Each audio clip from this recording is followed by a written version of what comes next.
Hello, welcome back to another The Talking Bees podcast. We're back for episode 2 because you guys liked episode 1 so much. We decided to do another one. Obviously, unfortunately, we couldn't have the one on Monday after the game against Southend because it didn't go ahead. Unfortunately, obviously, the passing of the Queen meant that games were called off in respect of her. And it's not for me to judge on that and comment on that because that was up to all the league. It was up to the league, up to the FA, and that's a decision they came to. So we had no podcast Monday. So instead, we're here today to discuss Tuesday's home game against Dorking. Not exactly how I thought it would go. We ended up losing 1-0 after a Bobby Joe Taylor in-swinging cross found the net. It was a weird game, to be honest. I thought we probably could have gone 1 or 2-0 up at the start of the game. Didn't take our chances, and Dorking punished us with that chance, and they gradually got into the game. We're going to discuss that in detail. We've got Alex, who's a Barnet fan. He comes every game with us a lot, so he's going to discuss it. We've also got a Dorking fan on today, James Lampard, joining us. Really, really looking forward to speaking to him about the game and about Dorking more in detail. Great club, fascinating to say the least. I know Mark White's a really, really good guy, owns the club, set up the club, and he manages the club. Really, really interesting. And it'd be great to hear from James about how the club's grown and how he's grown into the club as well. And we'll get into that. But yeah, so obviously first I'll discuss the Dorking game. After that, we're going to do the big fat quiz of the week again. Last week, obviously, Barnet fans lost. Carla let the team down and lost to the Aldershot fans. So we're 1-0 down. We're going to go head-to-head between Alex and James later on in the show. So make sure you stick for that. And then me and Alex will discuss Barnet for the rest of the show. And make sure you do leave your comments in the chat. And we'll make sure we reply and we'll discuss whatever you say.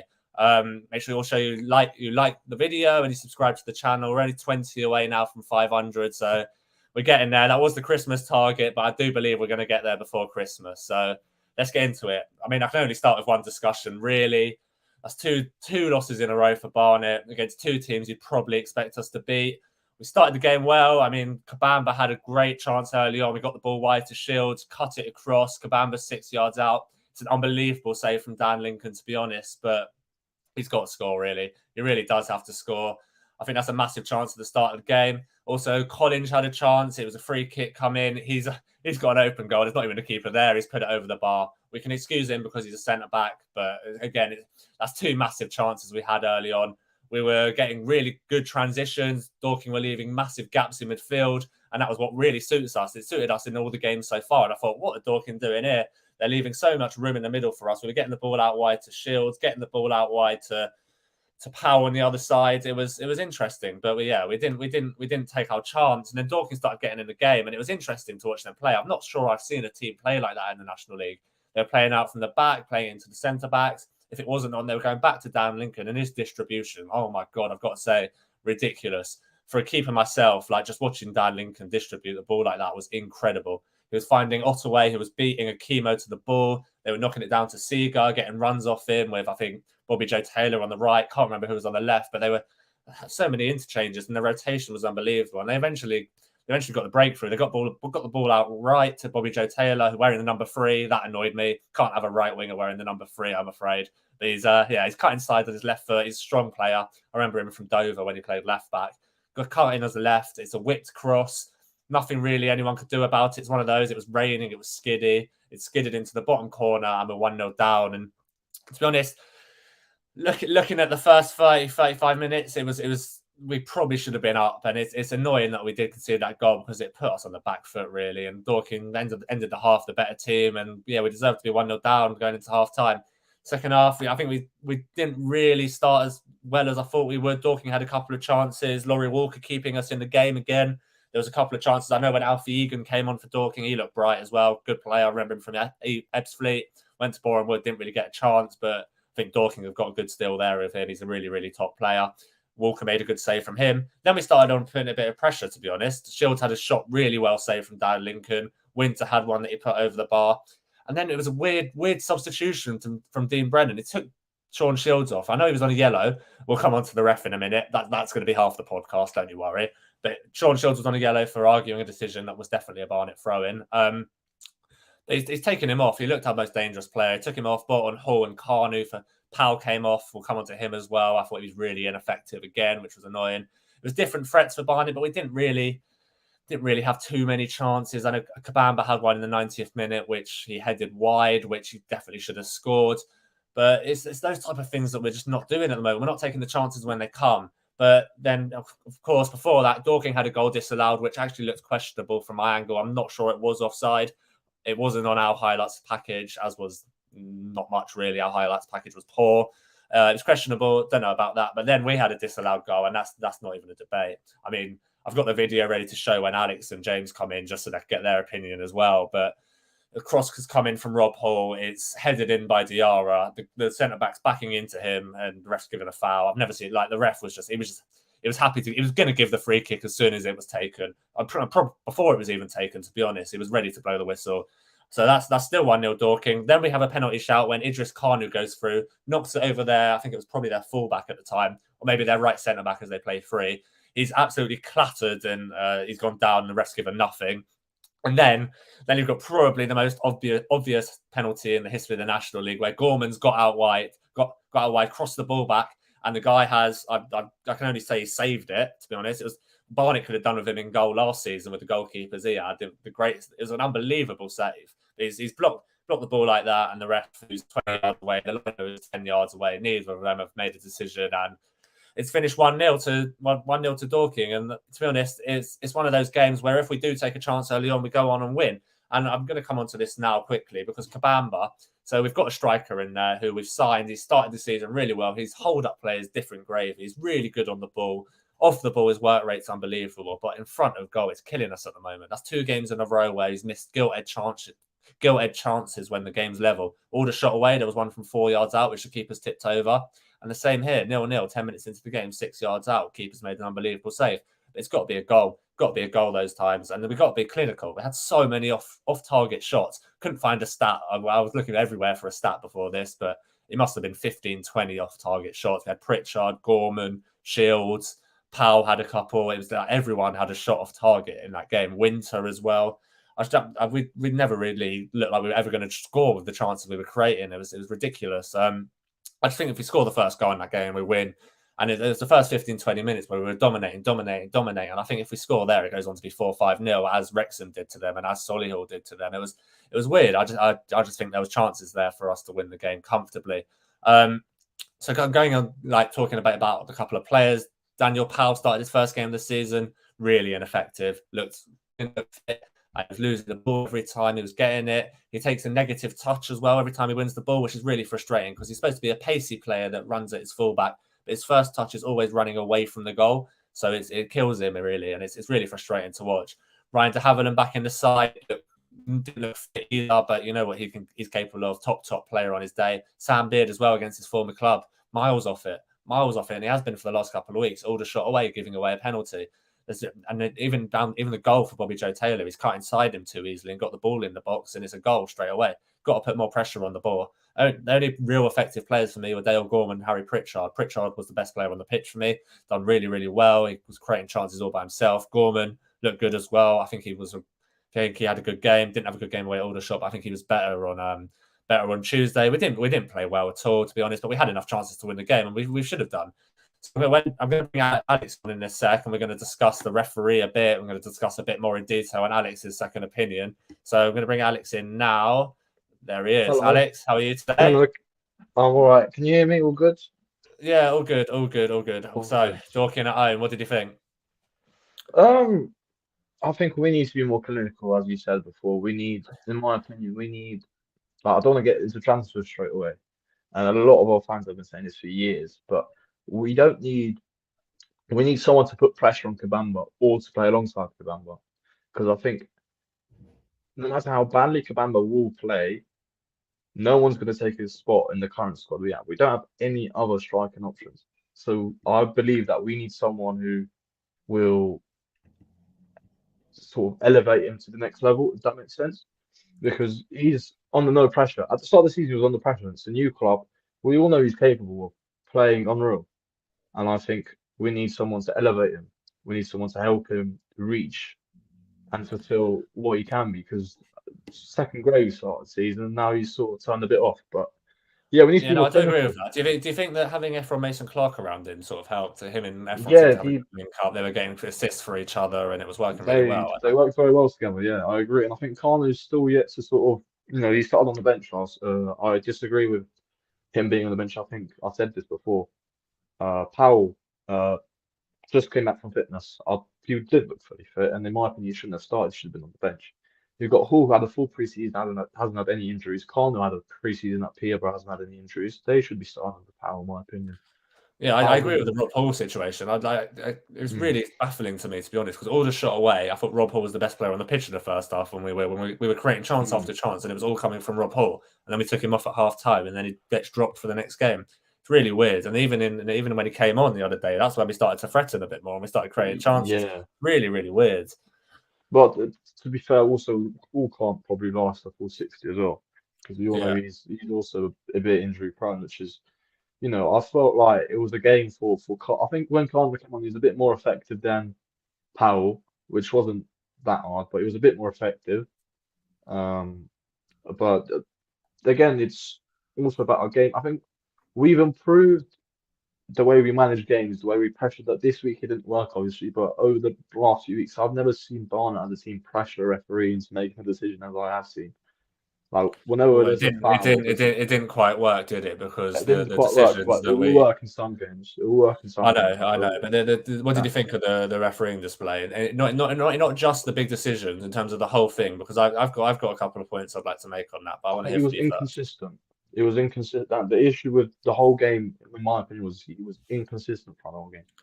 Yeah, no, There's a time it where I was said to it was the Mourinho, if I sheer speak, I'm in big trouble. But there's where fouls where players were so in the first half, players were so late into challenges where he didn't book them at all. And then, for example, the Shield situation where their number 18 squares up to the liner and forces him into a decision, but then Shield shouts something at the liner when he gets booked and their number 18 doesn't. For me, it didn't make sense. It was Yeah, way no, too inconsistent. I completely agree with you. It was just the complete lack of control from the start of the game. I thought there was a foul early on Sam Beard, I think it was, and he's caught him so late, and he's not booked him. And then Yeah. there was one that Gorman did on their player, which was a Stonewall yellow card. So it was inconsistent for both teams. And then he booked Mm. Gorman for absolutely nothing in the second half. So Yeah. it was just very inconsistent throughout. And there was the thing that really bothered me the most throughout the game. It was before any bad decisions was. Yes, teams are going to time waste. Yes, we do it sometimes. Yes, every team does it. But as a referee, you've got to get a hold of it early on. And Yes. if a team is going to take 15 seconds, 20 seconds to take a throw in when they've got the ball in their hands, you tell them. He waited till the 45th minute in stoppage time where he'd only added on 1 minute to tell them to hurry up.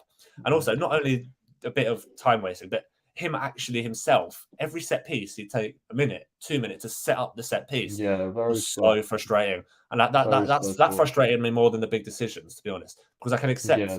I can accept a referee making bad decisions because it happens. It happens. But you know what? The whole control of the game and it was horrible to watch. It just ruined the whole spectacle for me.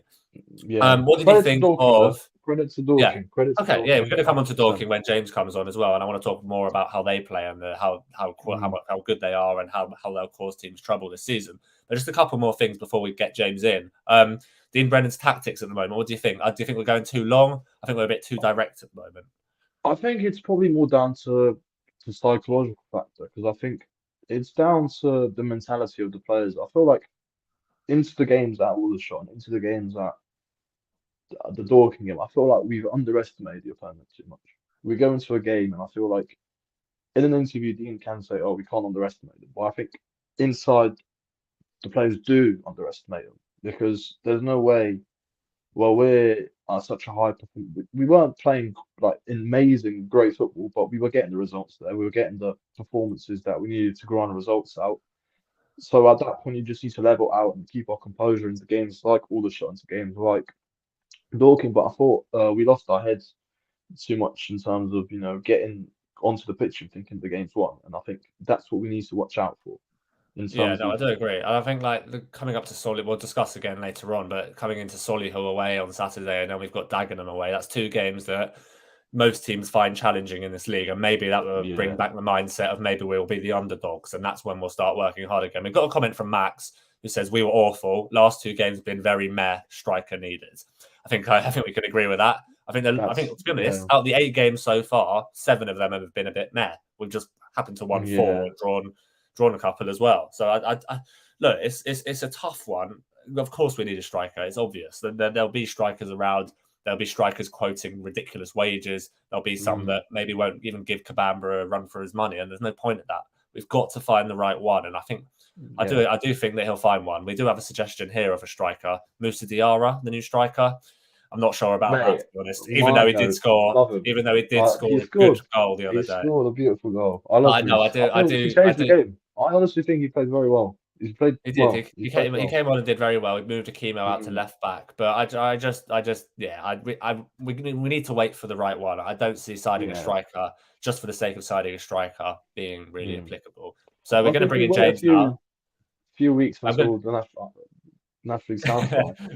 You're probably right. You are probably right. We can wait a couple of weeks and something will come about. But I am going to bring in James now. He'll give his opinion on what he thinks of Barnet. Maybe he thinks we're rubbish. We'll see. But James, I'm going to bring you in now. There he is. So James, how are you today? Yeah, I'm all right, guys. Yeah, how are you? I think you're probably a lot better than us, to be honest, having watched that game Tuesday. What did you think of the game as a spectacle and as a whole? It was, yeah. I mean, you're exactly right what you said. The first 20 minutes or so, you came out really quick, didn't you? And I think from our point of view, it was just really important just to stay in that game because we were coming off the back of some really heavy defeats. You know, obviously we didn't have a game on the Saturday before, but prior to that, we'd been beaten 5-0 by Wrexham, 4-1 by Boreham Wood, and 3-0 by Solihull. So we conceded 12 goals in 3 games prior to that. So it was just so important to try and stay in that game and to be, and that wasn't, we weren't keeping you at arm's length. You had chances, like you said. The one that sort of sticks in my mind was that one where the centre half was right underneath the crossbar virtually, and he put it over because we were obviously down that end. So that fizzed across, and that was one of them ones you just think, oh, he's going to score here because he's going to kind of get on the end of it. And thankfully, I think the conditions played a bit of a part, didn't they? Because the ball was skidding around all over the place on the pitch. But then after that, I think we kind of settled into it really, and we sort of found our pattern and how we wanted to play. And I think, again, you were right in what you said. I think a couple of times early on, Luke Moore got kind of caught out of position and he kind of went up front. And as we've been a few times this season, we basically just had your entire front line and midfielders running at our back 3. And again, because of where we were, we could see that happening. And it was just, they were just backing off and inviting more pressure on our goal. But again, just a little bit of it looked like you had a bit of a lack of composure and a lack of confidence around the box as well. Agree. In kind of really knowing where to go in terms of trying to open us up. A couple of like little intricate balls that you tried to play through that were just never going to stick on that surface either. And but once we sort of settled into it, I think we were okay after that. And then obviously we got the goal.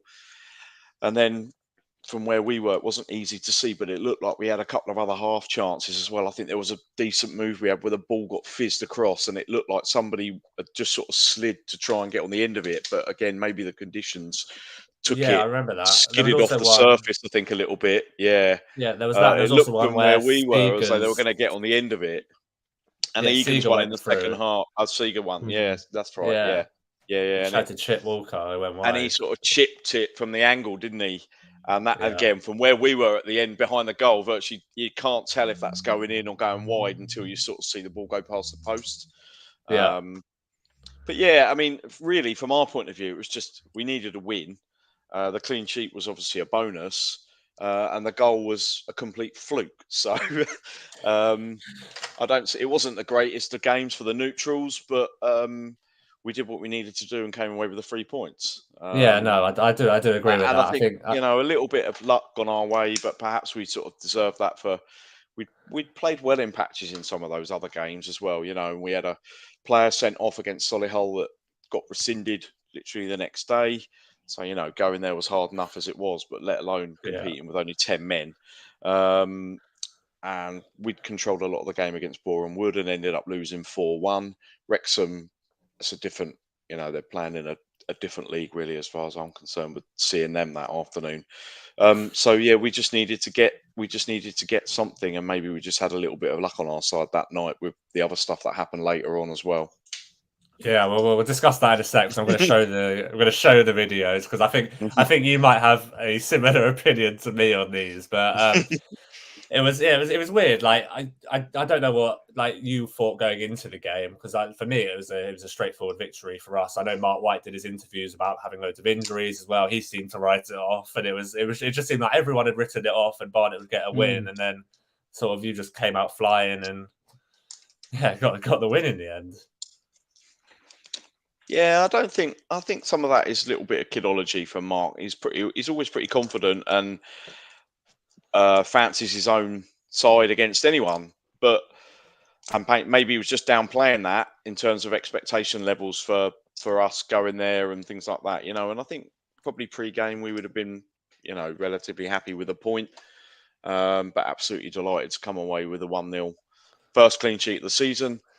First, other than beating Maidstone away, that's our first victory against the side, obviously, that are a bit more established in the league. Maidstone, who came up with us, so we've played them plenty of times before, and also got a decent record against them at their place. So to go and sort of get that result the other night was a first sort of, that's that marker done now in terms of going away and winning against somebody that's been in the National League for a few years. So. Yeah, it's massive to get that under your belt, I think. I'm just going to, obviously, so like towards the end of the game, there was like a couple of half chances for Barnet, and then we obviously had there was 3 massive decisions that the ref, I'm not going to call it bottled because he clearly thought it wasn't a penalty, otherwise he would have given it. But so there was 2 that were shown on our highlights package, one being the disallowed goal, which came first. I'm going to show it now. Maybe if you've got headphones in, turn it down. I'm not sure what the sound's like on this, but let's see what James and Alex think of this.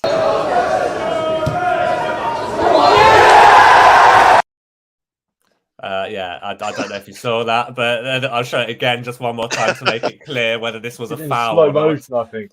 Yeah, probably needs slow motion, but try and spot the foul here. Ready?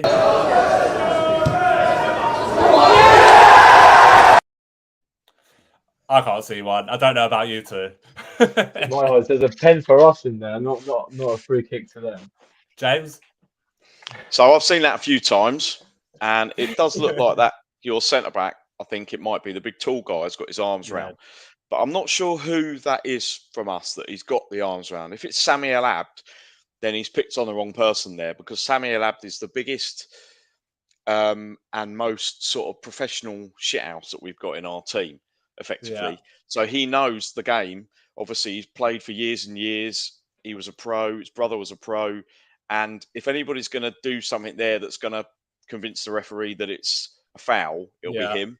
Because you had half the team appealing for a foul before the free kick was even taken. And maybe that's why he's ended up, because Sammy came on after about an hour, didn't he? And maybe that's why he did that, because he knew that there was going to be a kind of an avalanche of attacks and things like that. And his main role in the team now really is to go on and shore up the defence.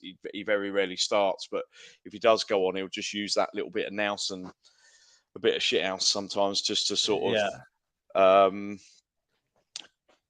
do that. So that's a good sub to have. But I mean, it's the referee's looking right at it, and like you said, I don't know. He looks as though he's almost prepared to give something basically as soon as the corner's taken or the free kick's taken. So it's kind of one of them. You sort of, the contact's made, and then the whistle goes. He's give the free kick immediately, rather than. Like sometimes referees step in, don't they, and separate the players beforehand or warn them. Yeah. He's kind of watched that, and as soon as it's been taken, he's thought, I'm going to give a free kick. I don't want to make this a whole podcast about referees, because it's boring for me, it's boring for everyone else, and but it is one of those. And then I'm just going to show the penalty decision. I think this one might be a bit more difficult to see. Well, I say it's more difficult to see because it's a bad clip, but you'll still be able to see the handball.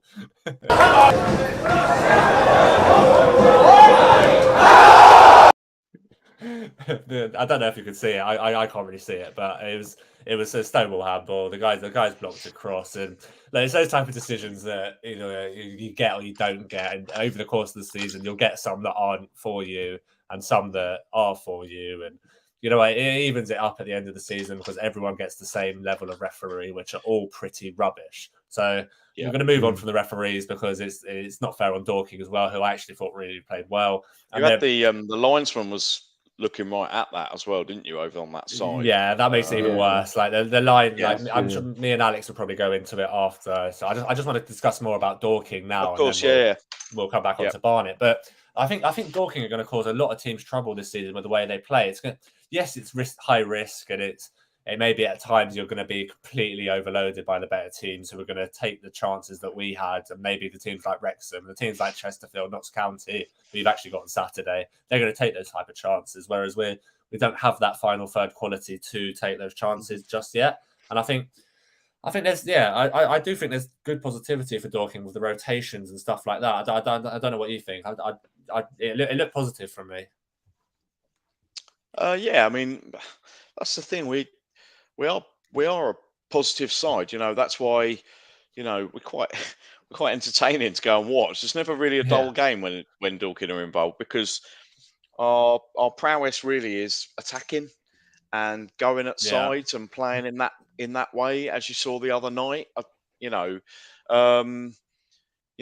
the signing that's just recently come in, Alfie Egan. You know, he's a forward-thinking midfield player that's going to get in those little gaps, as he did in that little cameo that he showed the other night when he was on there. He kind of found some good pockets of space, and there was no thought, you know, clearly to Rutherford being out and maybe just playing Seeger up front on his own and trying to put five across the middle or anything like that and trying to just sort of sit in and defend it, because if we go 2 or 3-0 down, you know, you're then just chasing the game, as we found earlier in the season when we played Oldham and found ourselves 3-0 down.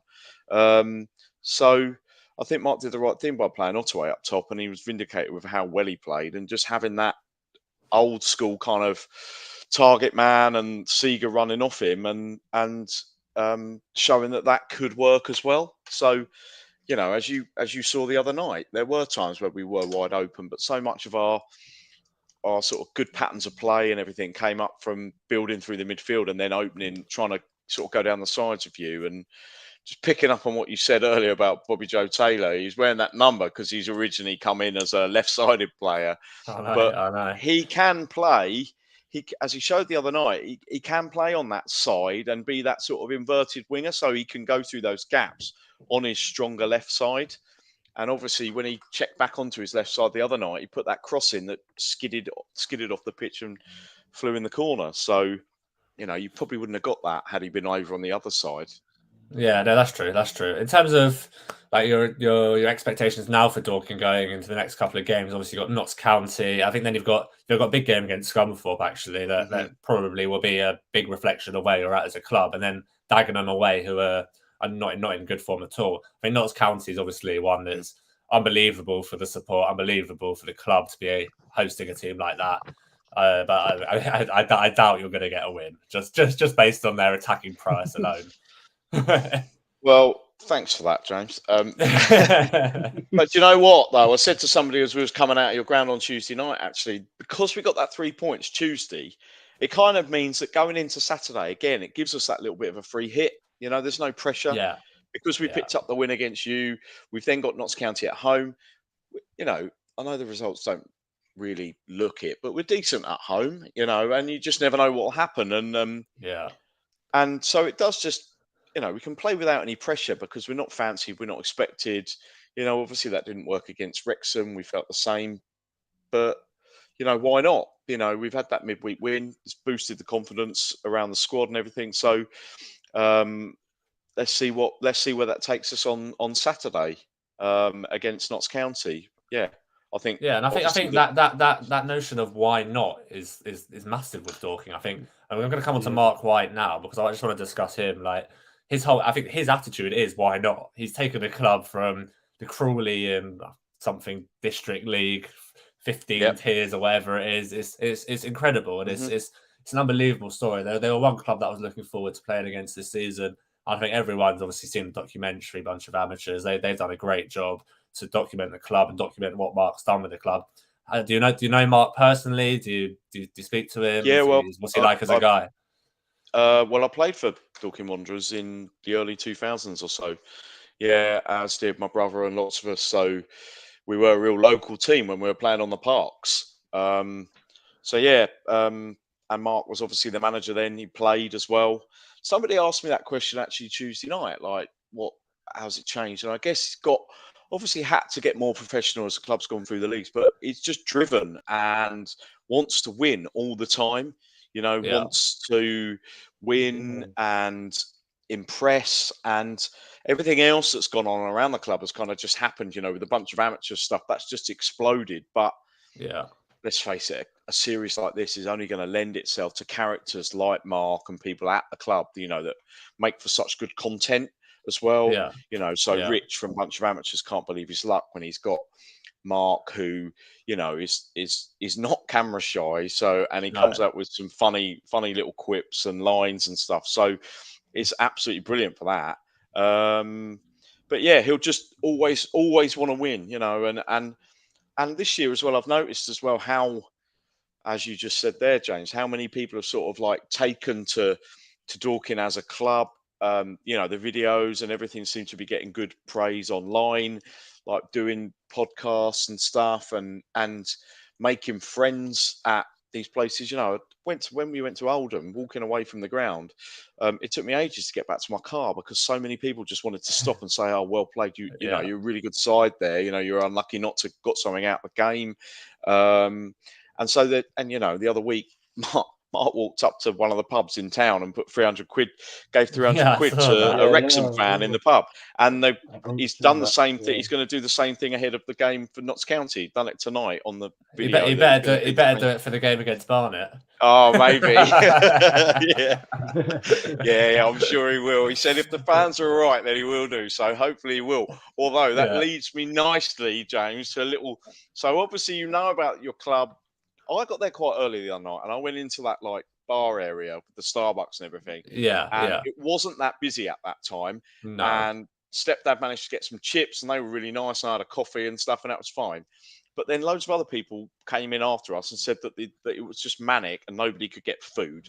Then the rest of the away supporters got shuttled into like what was described as a bingo hall in the corner and could only get sandwiches, Right. and it was terrible. And then I've heard today, right? So after the games, the clubs put food on and everything for the players. Yeah.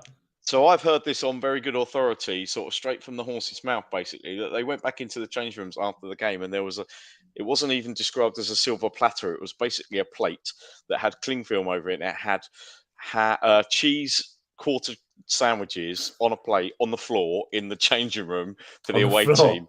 I'm sure they were absolutely delighted to get that after, at nearly 10 o'clock in the pouring rain on that Tuesday night, to go in and find a plate of sandwiches on the floor in the changing room. And Mark said, we teams come to Meadowbank, we treat them like royalty. And, and we haven't got massive facilities there for the away teams. They have to go into the Surrey FA office that's next door, and everything gets shuttled through. And this was at your club the other night, and they gave them a plate of cold sandwiches on the changing room floor. To be honest, it's something that the club is trying to work on. They are trying to work on their relationship with other clubs and fans. And obviously, I'm a member of the Supporters Association, so like for me, it's quite disheartening to hear that people come to Barnet and they don't enjoy it or they get treated badly. It's not nice to see, and it's definitely something that, like, as a Supporters Association, we're definitely trying to improve on and trying to create relationships between our fans, other fans. And like, this is one of the reasons I started doing this, is that we can interact with other fans. And even on the way home from the game the other day, I sat with some Dorking fans on the train and we chatted about the game, and it was nice to see. And that's the thing about this type of football, this level of football, is you make friends with people that you would never talk to, you would never ever talk to. So like, it's hard to hear, and like I can only apologise on behalf of the club. I guess it's poor. It is poor. Like it's obviously it's kind of double edged for Mark, obviously, because not only is the manager, he's the chairman, so he's going in there, whereas a lot of other chairmen wouldn't be going in the change room, and he's seeing that firsthand, and then he's kind of having to make sure that he's responsible for everything that's happening down at Meadowbank for us, as part of not only the experience that the fans have home and away, but also how the game pans out. as well. Yeah, And sort of yeah, thinking with his it's chairman's not hat good. on. It's not good. I like in Um, terms of like our chairman. I don't think he goes into the changing room too often. So maybe he doesn't know the environment or something. no. I don't know. It's a tough one. In terms of Dorking. So you obviously you've played for them. How did you Mhm. first? Is that how you first heard of Dorking and first got into the club and first became a supporter? I Well, guess. Dorking's always had a men's senior football team that played on the site where Wanderers play now, but that was Dorking Town, and then Dorking Okay. Town got swallowed up by Dorking Wanderers around 2000 and I can't even remember now. And it was going to be a merger where they were going to ground share, but then basically Dorking Wanderers took on the ground as is now. Yeah. So we basically started playing on parks. Then we moved to where we were while we were coming through like Ryman leagues and stuff like that at West Humble. Okay. And then we went from West Humble, just outside the town, up into the town centre. So we're smack bang in the middle of the town centre now in Dorking. Okay. And that's why our attendances are really good. It's so much more accessible for everybody. 5-minute Yeah. walk Yeah. from. We've actually got 3 train stations in Dorking, bizarrely, and it's a 5-minute walk from all of them, really. And you Okay. go past That's loads of quality. That. pubs right in the Yeah. right in the centre of the town. So it's so accessible. And we've got people that come from all over the place now that watch the home games and would call Dorking their sort of non-league team that are then having to get back into their cars and go a fair distance afterwards. Yeah. Um, yeah, I mean, so it's good. it's so It's good. interesting that a club can come from nowhere, especially like you look Yeah. at some of the clubs in the league now, and it's some of the clubs are so big. You've got Wrexham, you've got your Notts Mm, Counties, your Oldhams, your Scunthorpes, all these massive clubs, and then It's the yeah, beauty of you get in. Napoli, I think. It's mad. It's the It's mad. beauty of the league. It is yeah. the Well, beauty there's of the lots league. of as you know, there's lots of people that come and watch Dorking now that are supporters of, because when we went to Oldham, obviously Oldham is that person's team. You know, people that support Dorking or go and watch Dorking by the very nature will probably have a side that they support that's in the football league somewhere, Yeah, because yeah, Mm. we were a park team. You're not going to hose your team or Dorking.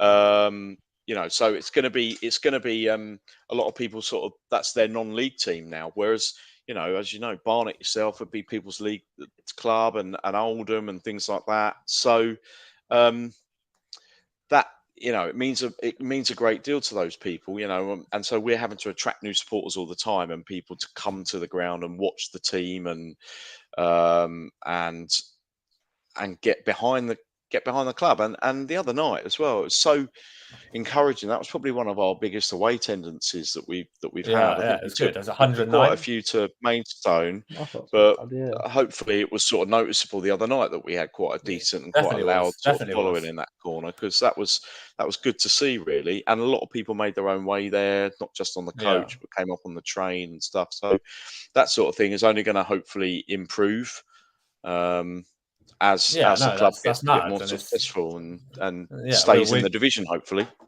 Yeah, and as Carla said there, we've sort of gone the other way. We were obviously based in Barnet, Mm. based in the town of, I wouldn't call it a town, but there's lots of Yeah. different areas: Barnet, High The Barnet, East borough. Barnet. Yeah, we're in the Mm, borough of Barnet, and now we're not even in the borough, and no. it's sort of it's put a lot of fans off to of come in because you don't have that sense of community and stuff. But I mean, it's a tough one, but I think we're gonna eventually we'll be able to grow again. It's just a long process. But yeah, Carla's definitely right there in terms of going the opposite direction. So now we're going to move on to we've done a lot about Dorking, done a bit about Barnet. We're going to move on to the random question of the week, right? So I'm going to ask you both the same question. Alex, you go Oh, first, yeah? okay. So Okay. if I gave you a free advert in the newspaper to sell yourself, you have a maximum of 10 words. What would you Oh, write? wow. Oh, Go wow. on. You put me on the Don't take spot too here. long because we don't have all day. So wait, is it an advert about myself? Yes, 10 words maximum. Goes to every Barnet game for no reason. Is that good enough? I reckon that's good enough. To finish eighth, That's a good to one. finish not That is a even good eighth, one. 14th. That's a good one. That is a good one. We'll James, take what about you? I'll take it. Okay, so it's kind of like what the sort of like the bio thing that you put on like your Twitter profile or something, isn't it? But you Yeah, get more words for that. So yeah. Dorking Wanderers, home and away, regardless of the result. There we go. It's pretty much the same as Alex. We all go to football for absolutely no reason. Yeah, Pretty we much. just had to Level keep of it the on table brand. Yeah, exactly. Yeah, so that was the random question of the week, and then we've got one more little feature. It's the big fat National League quiz of the week. So it's going to be Alex v James, Barnet v Dorking on this occasion. So throughout the season, we're going to have a little tot up where the Barnet fans can outsmart their opposition about the National League. So it's going to be all questions about last week's games and the sort of the season so far. And we're going to go one each, and it's going to be 10 questions. If it's 5-5 at the end, there's a sudden death question. Easy as that. Yeah, you both understand? Of course. As James is the guest, he's going to go first. So you're going to give you 5 seconds for each answer. So these here we go. in relation to the games in the week, then, James? Some in the week, some in terms of the season as a whole. Oh, okay. Right. Right. Yeah. So Yeah. question 1, James. Who was the first National League manager sacked this season? Oh, Keith Hill. Yeah, so that's 1-0. Alex, who scored 2 of Solihull's 4 goals against Torquay on Tuesday night? Oh wow. 5, 4, 3. I'm gonna two, guess random surname 1. Hurst. Who? That's a random surname Hurst. I don't know.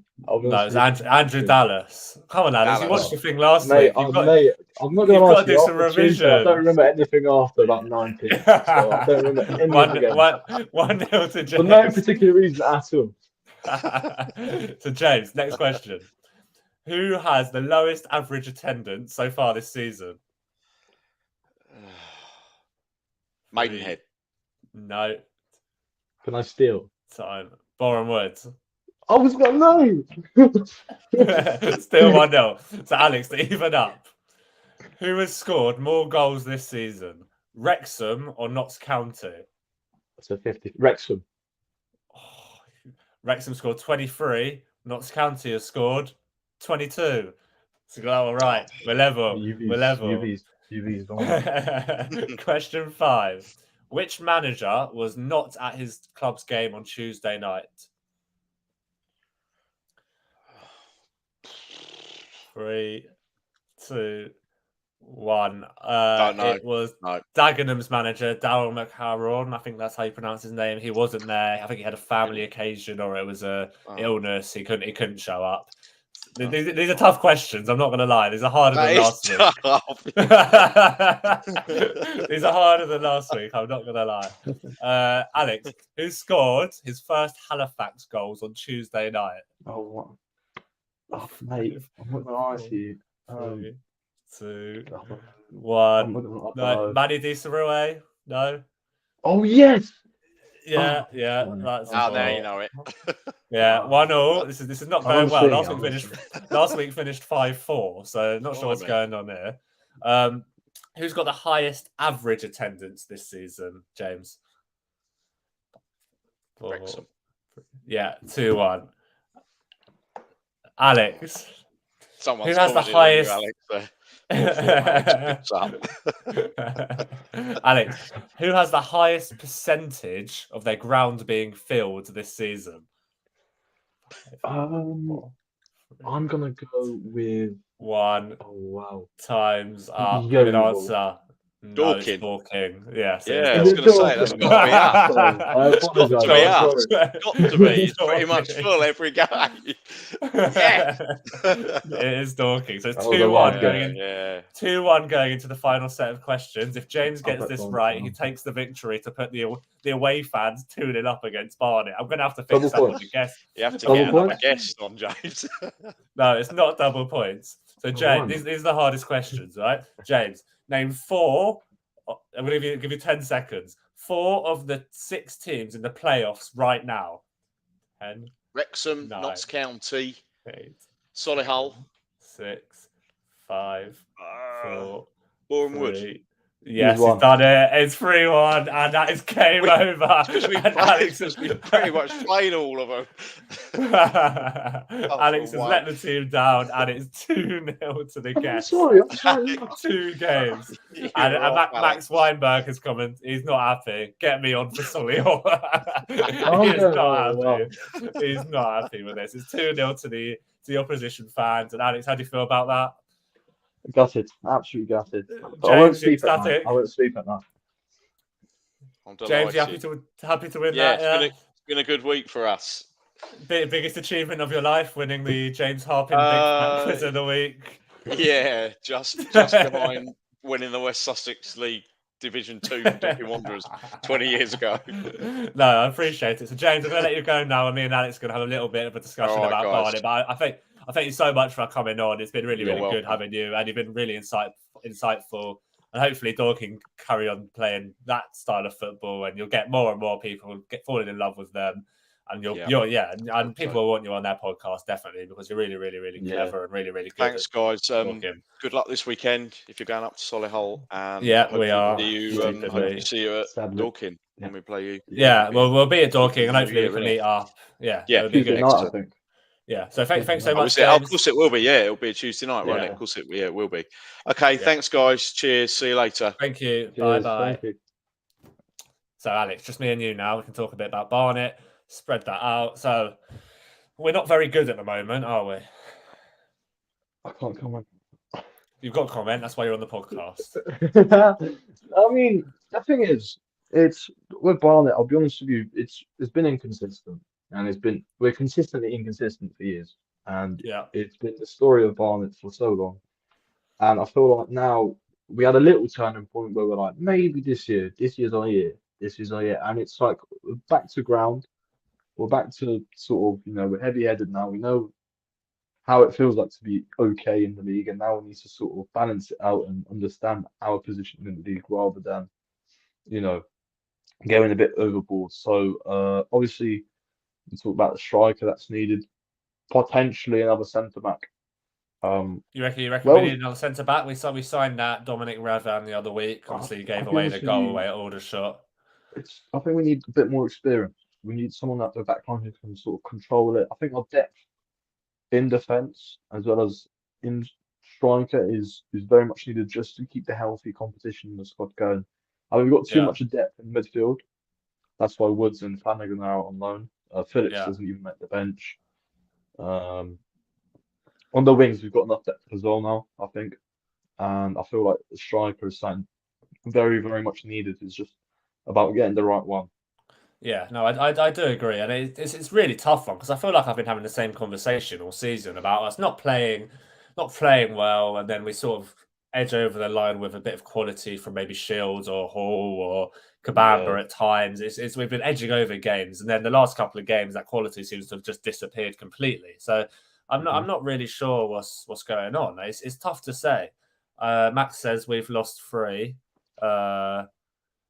Yeah, we probably have lost 3. That makes sense. We must have played 9 games and not 8 because I've definitely won 4. Anyway, that banner's wrong. But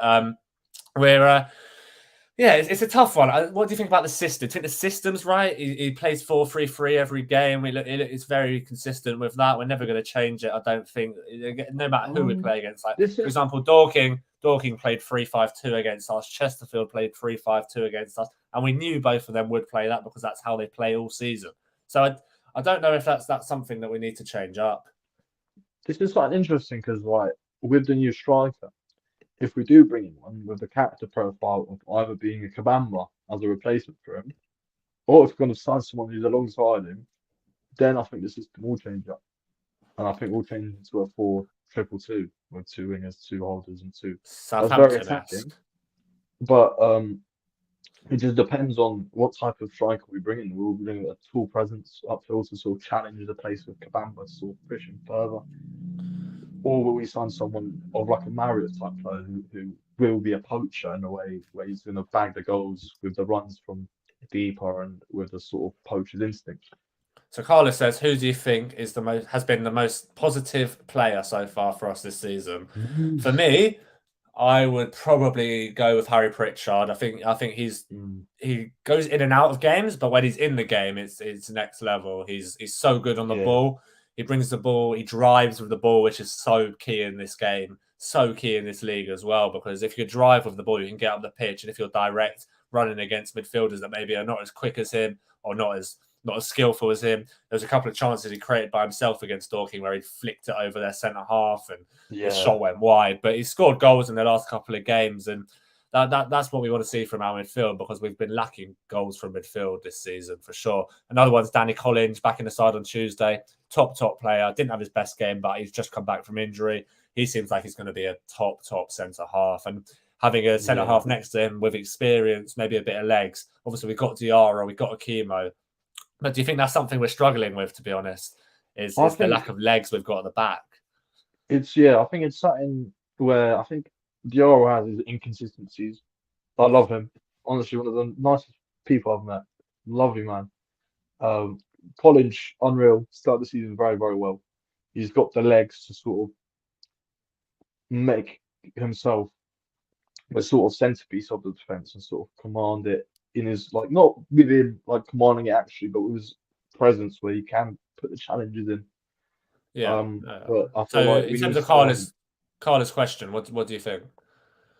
Pritchard as well. I think Pritchard with him, obviously at Eastleigh, I think he was a winger. So I think he's got the natural ability to sort of be that sort of player who will face the play, dribble with the ball, be confident on it, and also create those chances, which is something I think we sort of lacked a lot last season. And I think this season it's important for him to get those goals. And I think he's going to be that sort of player that will grab a few goals. But personally, for me, Shields started really well as well. Shields, I think, when he did his crossing, I think Dean Brennan, when he signed him, he spoke about his crossing, and his crossing honestly is unbelievable. Like he crosses a lot, but both feet as well, which is class. Yeah.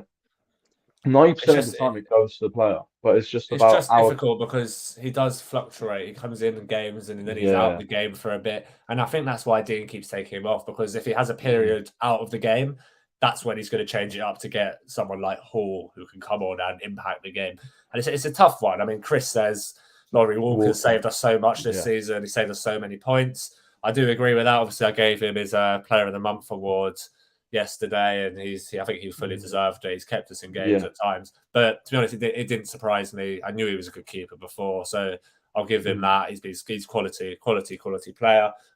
We lacked that last season as well. Yeah, we did. We really did. We really did. Like an experienced goalkeeper. Yeah, it's massive. It is massive. So in terms of Solihull Saturday, what do you think? Not in terms of the result, because obviously I think we both think, we probably both know that it's going to be a tough game. How do you think we go into the game? How do you think we approach it as a club? This is, I think, the first game since Yeovil where we go in as the underdog, where we go in the fact that we're all expecting us to lose. So it's about how we sort of respond to the way we played against Dorking, the way we respond to the last two games. Again, I feel not optimistic, but optimistic at the same time, because I feel like when Barnet are the underdog, they can put in a shift and they can sort of provide the togetherness that Dino likes to talk about. So hopefully we see that spark on Saturday. I feel like we will. I feel like there will be a spark. I don't feel it will be enough for us to get the result. But I think it will be closer than a lot of people think. I reckon it'll be like a 2-3-1. Yeah, no, I do know what you mean, because we're good when we haven't controlled the game in any game this season. I said it last week on the podcast. Yeah. When we never have the ball enough to be able to control the game. So it's always we win the ball back and we're all out attack, or we get the ball at the back and we lump it into Kabamba. It's never pass, and then we do something. It's never like that. It's always very end-to-end in a Barnet game. And I think, again, against a team like Solihull, they're going to come at us, and maybe they'll leave gaps for us on the transition. I say it in every single vlog. On the transition, we look very, very dangerous. That is where we are at our best. This is when we've got Shields running at the fullback. We've got Hall, who I'm hoping starts on Saturday. I'll come on to that in a minute. But as long as we get those type of players running at fullbacks, that's when we're dangerous. And I think one thing that we're really struggling with at the moment is the gaps. The gaps in the team are huge. Yeah. So every time we get the ball, maybe with Winter at right back or Beard at left back, and it's a diagonal ball into Kabamba, we need players around him. And the gaps are just massive. Either de Havilland's already made a run off Kabamba and he's headed it the other direction, or there's just no one. And that's something that is, if you're going to play this system, we've got to close up the gaps. We've got to get players around Kabamba, got to get players in the box when the ball goes wide. And to be honest, we did that in the last 10 minutes against Dorking, and that's when our chances came. But it's a tough one. It is a tough one, and it's stuff that we can work on in training. I don't think we're we're too far off becoming a good side. But it's very basic stuff that needs to be learned. What do you think of Yes. that? I feel like again we need someone to either work with Kabamba because I feel like if we get an actual sort of player in there beside him who can read those runs, who can read and connect with Kabamba very well, then I feel like it's gonna work well within the team. But I feel like sometimes we need to look for different ideas because when we play on the ball on the floor, what I've realised our passing patterns can be very very good. Yeah, Again, we saw it quite a lot early in the season where we had a few passings where I think, for example, Mason Clark's chip against, I think it was the first game of the season against Halifax, I'm pretty yeah. sure, When where Shields won the ball Shields played back, and what yeah. a ball he played. And like that's That's the the sort of problem. To thing be we honest, lack. that's something we've been missing is runners in behind. Yeah. Everything seems to be a lot. It's either to Kabamba's chest or it's to feet. We've got no runners in behind, and that is so vital. And hopefully, someone Yeah. like Khan who can come into the side and maybe give that because Hall's never going to run behind. Shields is not a player that runs behind. Kabamba even doesn't run behind. People like I'm expecting De Havilland to pick up more goals this season just because he makes so many runs. And I think that now he's back in the side and hopefully he has a good week of training and comes through it and can start on Saturday. That's where it's going to be vital. If we can get the ball into him, because even against Chesterfield, there was a couple of times he got in down the side, making a late run. Against Solihull, I think it's vital that De Havilland could be a key player on Saturday. I'm calling that now. True, yeah. If we hold them out and we just ride their pressure, I mean the quality they've got up front in Andrew Dallish, Josh Kelly, Alex Reid. These are top players at this level, and it's top players. And if they do punish us, it could be game over very very quickly. But if we do ride that pressure and we do have the transitions, then there's definitely room for us to score goals. We can actually do what Dorking did to us on Tuesday. Yeah, it's riding out the pressure, isn't it? So Chris says, how many points do you both expect us to get in the next 3 games? We've got Solihull away, Dagenham away, and York at home. So Dagenham away, obviously they're struggling at the moment, big time. They're conceding loads of goals. But just in the back of my mind is that 7-3 last season, and it's hard to get that out of my mind, to be honest, because hard to get that probably the worst one out of my head. It was probably the worst game I've ever been to in a Barnet. Like, oh my god, I don't forget it. But anyway, so yeah, they're struggling at the moment. York at home, they're obviously flying in the playoffs in their first season back at this level. So it's 3 pretty tough games for us, to be honest. I would take 4 points from that. I expect us to lose on Saturday. And then we need a draw from one of those other 2 games, either Dagenham or York, and then hopefully scrape a victory against one of them. It's tough. I mean, we're currently sitting 9th, so it's not all doom and gloom. We're only a couple of points outside the playoffs. But then again, things change so quickly in this league. And we said it last week, you could lose 2 games on the spin and you're moving about because teams below you pick up points, teams above you move away. Yeah. That top 3, top 4 now, that's going to be the top 3, top 4 coming into the season. There's no question about it. The Wrexhams, the Chesterfields, the Notts Counties, they're long gone already. You can forget about catching them, everyone else in the league, because those 3, far too good. Even Solihull, I put in that top 4 as well. Those 4 teams, miles above everyone else. And I expect them to all challenge each other with, I mean, Wrexham, Chesterfield, Notts County. They have the goal scorers that I think Solihull don't quite have. They've got very good attacking players, but they don't have the players that the other 3 have. And I think those 3 will just run away. It's the strongest National League you'll ever see by a mile. But we're in that. We're as a club like Barnet, we're sort of in the next category after that. I think last season we were in the 3rd sort of category where we weren't in the category where you'd be challenging for the playoffs. But I think we've actually moved up into the 2nd sort of category, along with your Bournemouths, your Bromleys, those type of clubs where we're going to be challenging for the playoffs. But for me at the moment, anywhere between 12th and 9th is where I would hope to be. What do you think? Probably around the same. I'll probably think I think it's a bit too early to tell. We've still got a long way to go, but I feel like the next probably month of games where we'll see how we end up, because I feel like there's still a bit of like inconsistencies with the results. Like you can get an Aldershot beating us, or we're high flying and they're bottom of the league. So you never know with this division. It's always been like it where a team at the bottom, a Weymouth last year or a Dover could get points up from good teams. So it's just dependent on that, but we'll see. Yeah, We'll it's see, tough, really. isn't it? Because everyone beats everyone in this league, and it's always been like that. But it is, as I said, it's that sort of top four is now just. I think they're there or thereabout, and they're going to push on. Yeah. And I like for me, it's actually quite nice seeing us sort of being in that second tier of teams, because obviously the season before last we were miles behind everyone in the league. That was tough. Then last season we sort of fluctuated between the second tier and the third tier of teams, sort of ending up in that third tier. And I think this season it's now for us to end up in that second tier of teams. This is how Dean Brennan puts it anyway. He talks about the different tiers, and I sort of agree with him on that. And I think for a club like Barnet, we're not a small club. Yes, we get low attendances at the moment, but look at the facilities, look at the caliber of players we can attract, and look at the type of thing that we can do with this club. I think there is potential for us to come into that second tier of teams and scrape into the playoffs. But again, there's things that we need to work on, and I think we're nearly there. So I do think that Saturday's going to be a tough game. Obviously, me and Alex are both going to be there. We're going to be driving. Alex getting the train actually, but I'm going to be driving up. Funny enough, I'm going to be driving up without Grandma. Grandma will not be there. It's the first game she's missed this season. She has a I don't actually know. She's got a party. I think she's raving it up. I think so. She won't be there. She won't be there Saturday. So we're going to do a vlog. It's going to be you weren't invited. You weren't invited to the party.